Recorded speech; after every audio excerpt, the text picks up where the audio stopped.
Muhammadu Buhari was a military dictator turned Democrat. In 2015, he took the oath of office as a president elected by the people.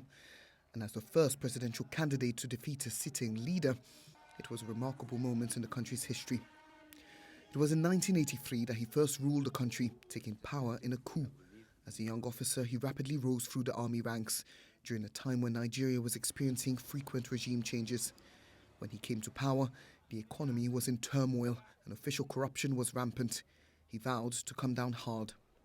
Fraud, indiscipline, corruption, squandermania. His time in power is best remembered for campaigns against what he called squandermania, but also for human rights abuses. But the general who promised to clean up the system didn't last long. After 20 months, he was himself ousted in a coup. It was only after the restoration of democracy in Nigeria at the turn of the century that Muhammadu Buhari once again became a prominent figure in public life.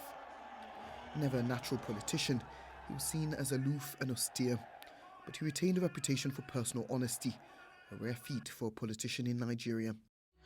Corruption has virtually been developed into a culture in Nigeria.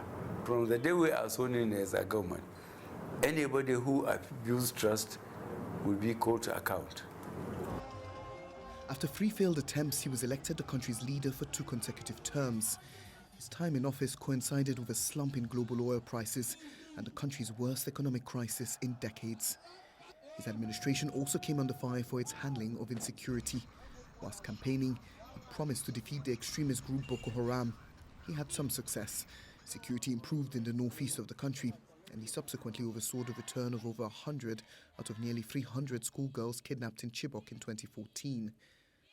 But after a spate of recent attacks in Borno State, Boko Haram remains an ever-present threat to the country.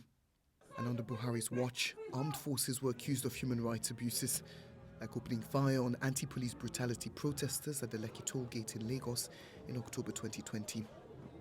To his critics, his rigid military style and economic policies did more harm than good. But to his supporters, he was a stern yet honest leader who tried to bring order to an often fractious and chaotic country.